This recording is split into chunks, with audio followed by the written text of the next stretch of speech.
What is up, YouTube? Today I am wearing a Slayer shirt because I'm going to bring y'all some heat with today's subject. Today's subject is accountability and how having a healthy sense of self-worth is a requirement for accountability.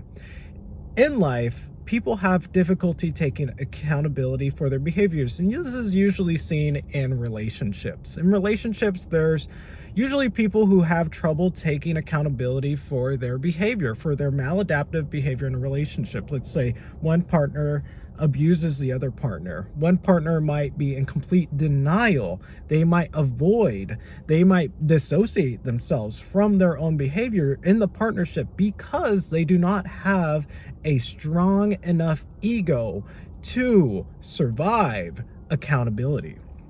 See, because in order to take accountability over something bad that we've done, we have to have some positive core beliefs about ourselves. We have to be able to hold the weight of a bad behavior. We have to be able to hold the responsibility of a bad behavior. We have to be able to have a firm enough foundation to say, you know what, I did do something inappropriate. You know what, I did do something abusive. And without being able to have a firm foundation, a firm self-concept, some healthy core beliefs, a strong ego, we will not be able to take accountability. Because if we were to take accountability and we did have a fragile ego, it would literally break our ego. You guys get what I'm saying? If our ego is too fragile, we are unable to look at ourselves in the mirror because we would break. We would break because the negative behavior that we did would reinforce the fragility, the weakness of our self-worth. It would reinforce the negative core beliefs that we possess about ourselves, whether conscious or unconscious. That's why, in order to take accountability in relationships, we must have a healthy sense of self-worth, a healthy self-concept, a healthy identity, some positive core beliefs about ourselves. Because when we do have positive core beliefs, we believe that we are capable of change and therefore are capable of changing. For example, if someone who has a stable sense of self-worth does something mildly abusive, they will be able to eventually self-reflect and say, you know what, this mildly abusive thing that I did does not define my character. It does not define who I am. And even though I did do it, I know I'm capable of self-reflection. I know I'm capable of change. I know I'm capable of increasing my empathy and understanding, and I know I can do it. Whereas someone who does not have these core beliefs, someone who believes they're maybe not good enough or not capable or not lovable or unworthy, they may take a mildly abusive thing that they did and they are unable to actually accept it. They're unable, and therefore they will be in denial. They will outwardly deflect the bad thing they did. They may say, well, you did this and that caused me to, I don't know, throw a chair at you.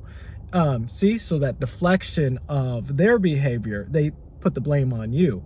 Someone who deflects, someone who is in denial, someone who is in a reactive formation is unable to take accountability because their ego is so fragile. Their core beliefs are so weak, so negative, so unhealthy that they cannot take accountability because it would literally crash them. It would destroy, it would reinforce all of the negativity that they already unconsciously believe about themselves, and that is too painful.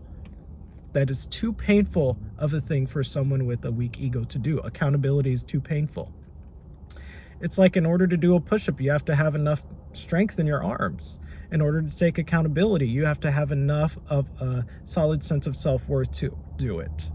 Now, second piece to this is people who have fragile egos, usually that's an extension of trauma, unresolved trauma, ungrieved trauma, unprocessed trauma. Those negative core beliefs usually stem from attachment wounds, not being loved by a parent, or perceiving an abuse or an abandonment as something negative about your being. Therefore, for example, if your parents get a divorce, sometimes kids who are naturally egocentric, they may perceive the divorce as being their fault. Therefore, they believe that they are inherently flawed, or that they are the problem, that they are unlovable.